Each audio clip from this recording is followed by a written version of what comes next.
అందరికీ తెలుసు పేర్ని నాని. పేర్ని నాని అంటేనే ఇక ఇప్పటి నుంచి బహుశా ఆయన్ని ఒక తిక్క నాని అని పిలవాలేమో అని అనిపిస్తా ఉంది. ఆయన ఎప్పుడు మీడియా ముందుకు వచ్చినా పబ్లిసిటీ పిచ్ ఎక్కువ.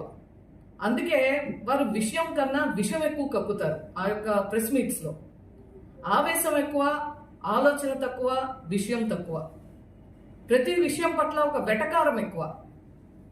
ఆ యొక్క వెటకారం ఏ స్థాయికి వెళ్ళింది అంటే ఈ దేశ ప్రధానిని ఉద్దేశించి ఈరోజు ప్రపంచంలోనే అతి ముఖ్యమైనటువంటి నాయకుల్లో ఒక ప్రపంచ అధినేతగా ఉన్నటువంటి మన ప్రధానమంత్రి నరేంద్ర మోడీ గారిని ఉద్దేశించి వారు చేసినటువంటి వ్యాఖ్యలు చాలా బాధ్యతారహితం.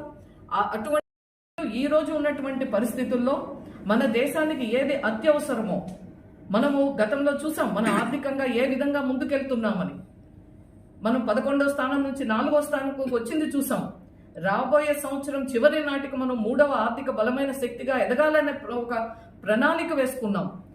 ఎవరు ఊహించినటువంటి విధంగా ఈ రోజు ఇక్కడ యుద్ధం రావటం, ఆ యుద్ధ ప్రభావం అన్ని దేశాల మీద ఉండటం ఇవన్నీ చూసాం. దీన్ని కూడా అపహాస్యం చేస్తూ ఇవాళ ప్రధానమంత్రి గారికి ఇంత థ్రెట్, ఇంత పెద్ద నాయకుడిని మీరు ట్రైన్లో తిరగండి, బస్సులో తిరగండి అని మాట్లాడుతున్నారంటే పేర్ని నాని గారు వారి యొక్క అవివేకానికి, వారి యొక్క అవగాహన లేమితనానికి వారు అసలు దేశభక్తుడా అని అనిపిస్తా ఉంది.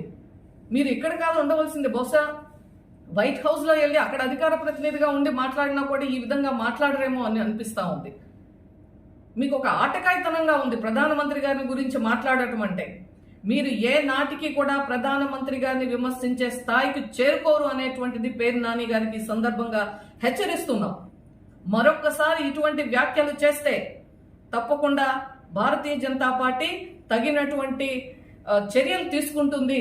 ఆ విధంగా వారు రాజకీయంగా తగిన మూల్యం చెల్లించుకోక తప్పదు అని చెప్పి ఈ సందర్భంగా పేర్ని నాని గారిని హెచ్చరిస్తూ